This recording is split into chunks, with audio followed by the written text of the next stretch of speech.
étant un peu ours, je suis un grand sauvage célibataire, moi. Oui, bon. Bah. Non, oui, j'avais rien de sérieux, voilà, à l'époque. Rien de sérieux à l'époque. J'ai eu bien grand-chose de sérieux, d'ailleurs, avant. Mais, mais bon. Mais, voilà. Non, oui, c'était... Mais c'était... non, c'était une belle rencontre, ouais. Donc on s'est rencontrés par l'intermédiaire d'un ami, enfin, qui était pour Sylvain un ami et pour moi plutôt un collègue de travail. On s'est rencontrés à Dijon, mais le collègue de travail venait de Bordeaux. Enfin, c'est une histoire un petit peu, pas très compliquée, mais rigolote. Et donc en fait ce collègue de Bordeaux venait faire un stage à Dijon et il était hébergé chez Sylvain. Et pendant la semaine où il était là, un soir il m'avait invité à dîner donc, chez Sylvain que je ne connaissais pas. Et donc la première fois que j'ai découvert un peu l'univers de Sylvain, il n'y avait pas Sylvain. Et ce qui a fait, là, pour faire court, le lien, c'est que quand je suis arrivée chez lui, il avait des DVD, dont le DVD de Casablanca, que je n'avais pas vu. Et donc Xavier a fait un petit peu entremetteur, puisqu'il a demandé à Sylvain s'il pouvait me prêter le DVD. J'étais un peu fatigué le premier soir et très très soucieux parce qu'elle m'avait quand même emprunté un DVD. Et j'aime bien qu'on me rende mes affaires. Et la première fois que je l'ai vu, en fait, Sylvain, il était habillé tout en noir. Il avait des petites lunettes rondes. Et en fait, il revenait d'un stage, enfin d'une mission de terrain qu'il avait assez éprouvée, donc il était un peu fatigué. Et donc j'ai le souvenir de ce premier pot qu'on a pris ensemble où en fait il n'a pas dit un mot. Et donc avec Xavier qui était très bavard, un peu comme moi. Et donc du coup on a passé ce premier temps où Xavier et moi on échangeait et Sylvain il nous regardait tous les deux là comme ça. Et malgré ce silence, quand même je me suis dit ah tiens quand même il y a quelque chose. Et le lendemain on s'est vu cette fois-ci autour d'un dîner, hein, on est allé au resto, et toujours avec donc, Xavier, puis il y avait sa compagne qui l'avait rejoint. Et là, il avait dû ressusciter pendant la nuit, je ne sais pas, mais là j'ai trouvé un Sylvain très jovial, très en forme, beaucoup d'humour, il m'a beaucoup fait rire. Et voilà, c'est pour ça que je me suis dit, c'est dommage, et heureusement que j'ai son DVD, parce qu'il va falloir que je lui rende, et donc je le revois. Et puis il faut dire que et Mathilde et Xavier ont un, comment on peut dire ça, mais ils parlent beaucoup. Ils avaient déjà eu quelques jours d'émulation commune sur leur sujet très intéressant, mais quand tu reviens d'une semaine de terrain, voilà, c'était très prolixe en concept. Et voilà, j'avais eu un petit peu de mal à raccrocher la conversation. Alors je pense que j'avais dû demander des cacahuètes une fois au serveur qui passait pour essayer de dire je suis là quoi. Voilà. Mais non, il me regardait, enfin personne ne me regardait. Les fêtes arrivant, on se dit non, on va pas repasser Noël quand même tout seul. Et voilà, donc on a concrétisé notre relation. C'était quand, fin septembre, début d'octobre. Ouais. Je sais plus, je me rappelle jamais du jour. Je sais pas trop finalement. Non, ce qui me plaît, c'est sa bonne humeur, c'est son empathie, sa curiosité. Le fait qu'elle s'intéresse à moi, c'était la première quand même. C'est difficile, je trouve, de répondre à cette question de la première rencontre parce que, en fait, quand tu y repenses 12 ans après, enfin, avec le recul, tu reconstitues un peu toute la cristallisation, n'est-ce pas, qui se passe à ces moments-là, alors qu'au moment où tu le vis, tu le réfléchis pas. Après, c'est spontané, c'est hormonal, je ne sais pas. Ah bon? Bon, alors, qu'est-ce que t'en penses là? C'est pas mal, hein? Non? Voilà, c'était gentil ce que t'as dit sur moi. Ah ouais? Ça m'a fait plaisir. Ouais, je me suis forcé. Hein. Par contre, j'ai pas trop apprécié ce que t'as dit sur moi. On en reparlera demain.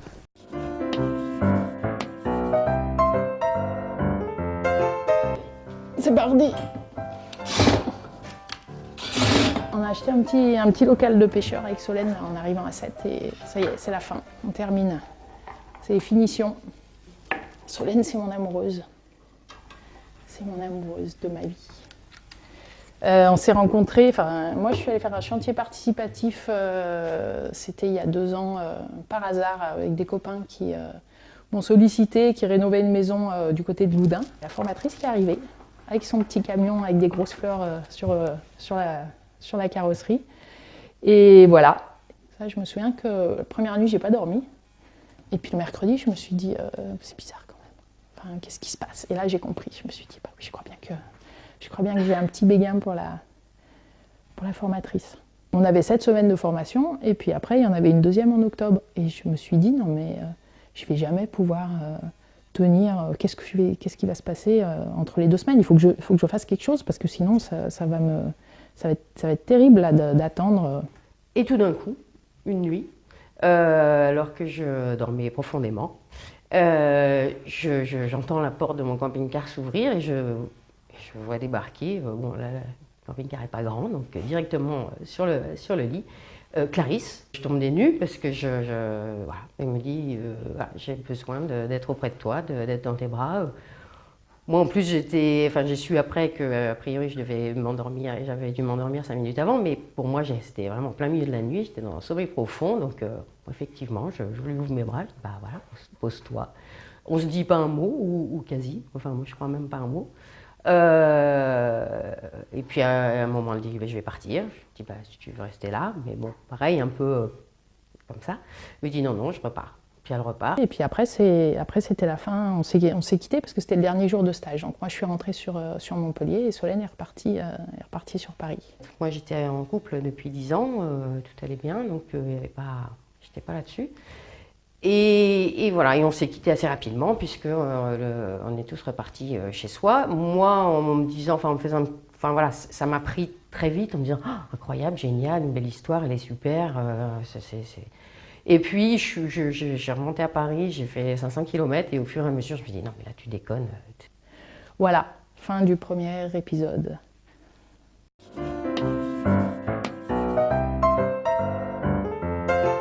Et ben on s'est rencontrés sur Mythique, justement après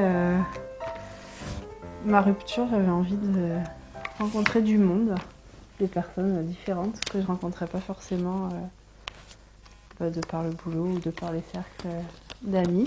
Et en fait, je travaillais énormément, j'étais 90 heures par semaine, enfin, c'était un rythme de fou, donc difficile de sortir en plus, parce que sinon je pense que je ne dormais plus. Donc je voyais personne en fait, donc Mythique a été une bonne alternative pour rencontrer des gens et finalement l'investissement a été très bon hein, puisque ça fait plus de 10 ans qu'on est ensemble maintenant avec elle. Donc, Autant j'ai trouvé ça très sympa, Mythique, le chat, le côté très spontané, autant ces critères, j'ai trouvé ça atroce quoi, au niveau des critères ethniques, la religion, la couleur de peau, plein de questions qu'on se pose jamais dans la vie de tous les jours, le salaire, enfin des...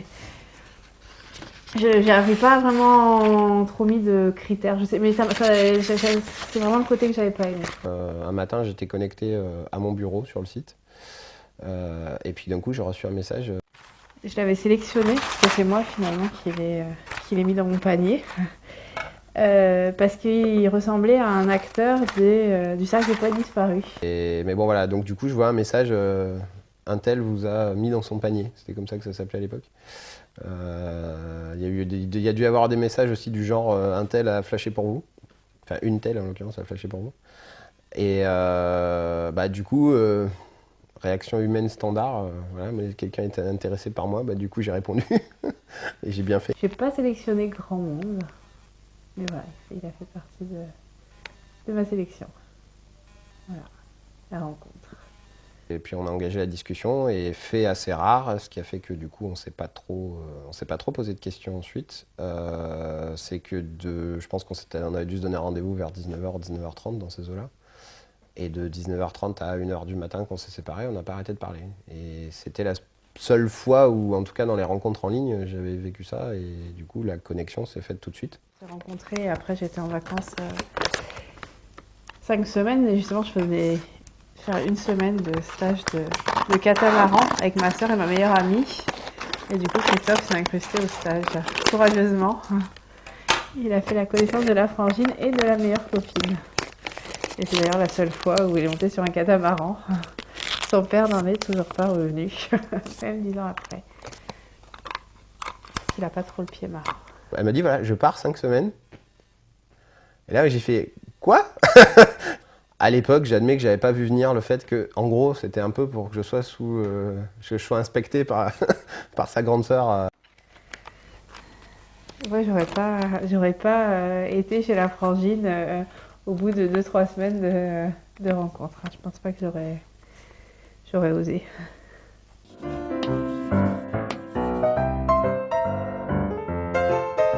Et j'ai envoyé un petit mail juste pour gentil pour savoir si ça allait bien. Et j'ai eu un retour en gros qui disait qu'elle avait entrouvert des portes, notamment celle du camion, mais que c'était une erreur. Bah, moi je me suis effondrée psychologiquement en me disant que voilà, il y avait une fin tout de suite à une histoire qui avait à peine démarré. Et je me suis dit, bah, je vais faire un film en fait. Et ben voilà, à la deuxième session, je montrerai ce film-là. Et dans ce film, il y aura tout ce que moi j'ai envie de montrer et de donner. Et c'est vrai qu'il était orienté sur Solène.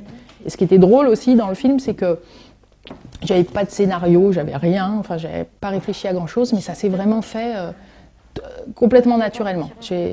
Ça s'est enchaîné à chaque fois que j'avais une interrogation. Enfin, voilà, j'ai fait un montage un peu, ça dure un quart d'heure. Il y a plein d'humour parce que évidemment c'est une ambiance où on est tous ensemble, donc enfin voilà, on fait pas mal les imbéciles là-bas sur le chantier, mais en même temps la personne clé c'est Solène. Et bah, en tout, j'ai calculé, je pense que j'ai bossé 200 heures. Acte 2, octobre. Clarisse vient avec son petit film sous le bras. Et voilà, moi j'attendais que ça, j'attendais que le jour de la projection. Et effectivement, ce film m'a fait craquer, enfin, l'ensemble, quoi. Enfin, j'ai trouvé le film génial. Et du coup, voilà, j'ai vu aussi ce qu'avait fait Clarisse pendant 3 semaines, donc j'ai compris un peu dans quel état elle avait dû être et qu'elle ne m'avait pas vraiment oublié pendant ces 3 semaines-là. Et donc Solène m'a proposé le vendredi soir de rester. Et je lui ai proposé une histoire d'amitié et que ça pouvait être chouette. Clarisse est partie 1 mois en Inde et là j'ai commencé à comprendre qu'il devait se passer des choses parce qu'elle m'a écrit des mails auxquels je répondais illico presto. Je partais de chez moi le matin, enfin, donc j'étais avec mon ami et j'allais dans les cafés pour répondre à ses mails. Déjà, ça commençait à clocher un peu. Et je les attendais, je répondais des mails de 2 pages et vice-versa, etc. Donc voilà. Là, je me suis dit que c'était pas si simple, ça allait pas être si simple.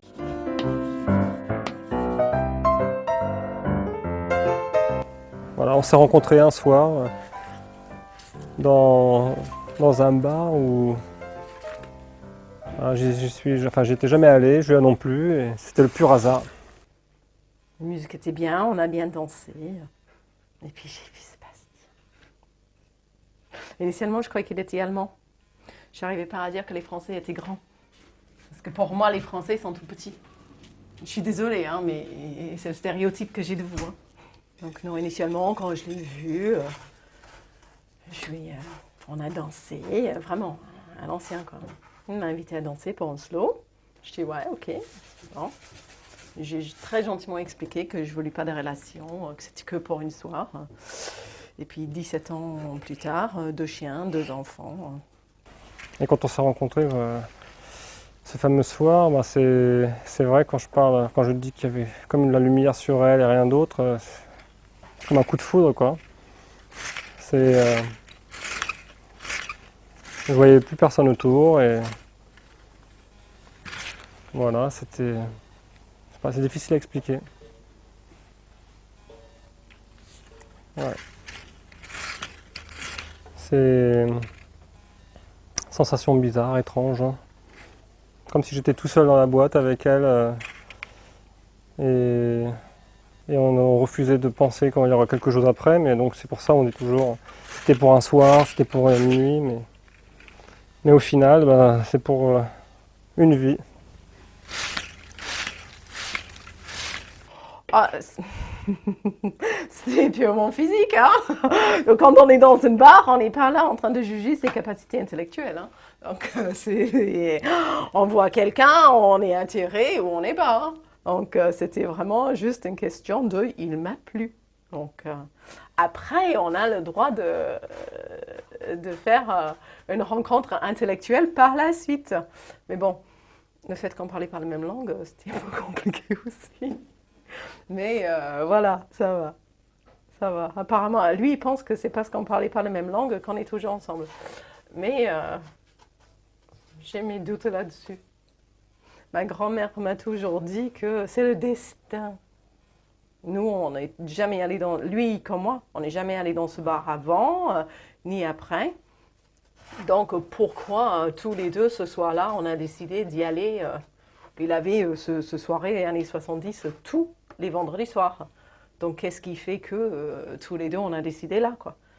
Donc, voilà. Donc, selon ma grand-mère, tout ce qui est censé être, ça arrive pour une raison. Si on ne sait pas la raison, bon, il faut juste être patient. On va apprendre après. Et c'est vrai que bon, moi mon anglais était très basique, hein. Yes, no, thank you. Après j'ai appris see you soon. Et ça, mon anglais s'est amélioré. Et Julia s'est mise à parler pareil, elle a eu un bon prof de français. En 3 ans, elle parlait français couramment. C'était ma seule et unique élève. Voilà, c'est le plus poilu. Hein. Whisky. Whisky. Voilà. Quand on l'appelle, c'est le seul qui s'en va.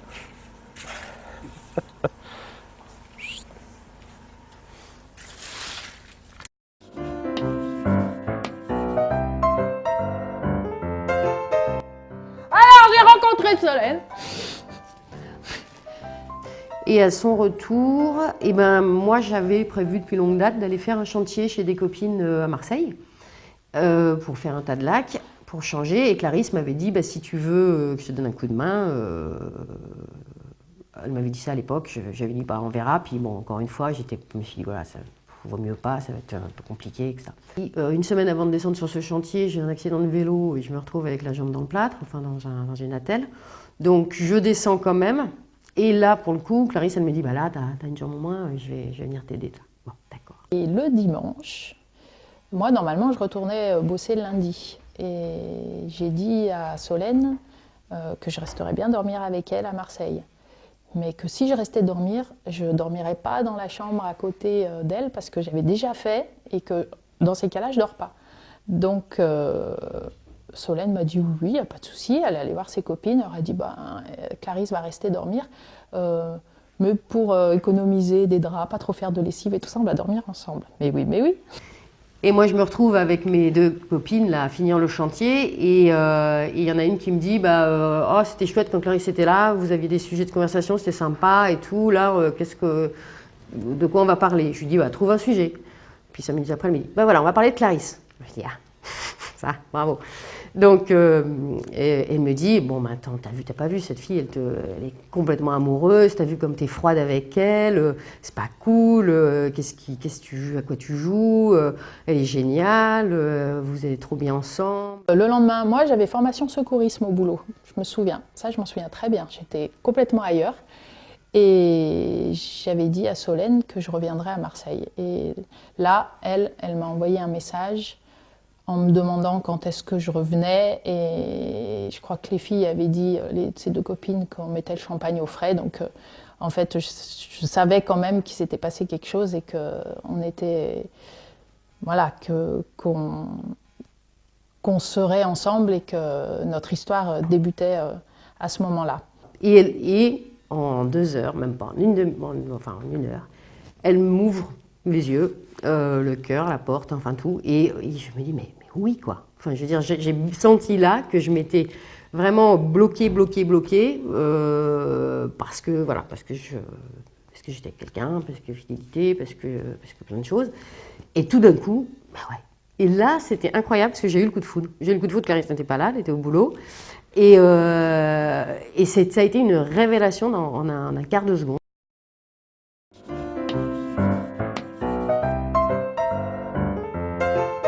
Donc on s'est rencontrés au cours d'un camp mission C'était en 1970.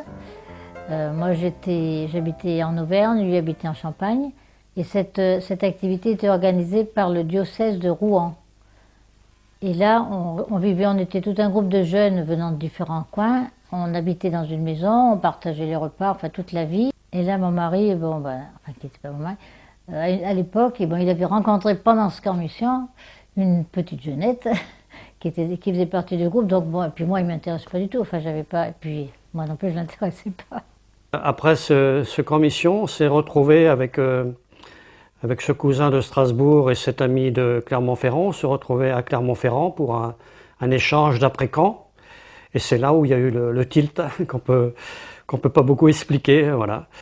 Et puis quand même pendant ce week-end, il y a dû y avoir un déclic. Donc, et quelques jours après, j'ai reçu une déclaration d'amour, je ne sais pas trop comment dire, de mon mari. Et le même jour, j'avais quand même ressenti quelque chose vis-à-vis de lui. Et le même jour, j'ai reçu aussi une lettre d'amour de l'autre cousin qui était venu.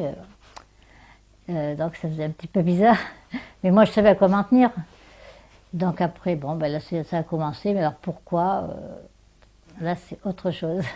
On avait des atomes crochus, on était, sensibilité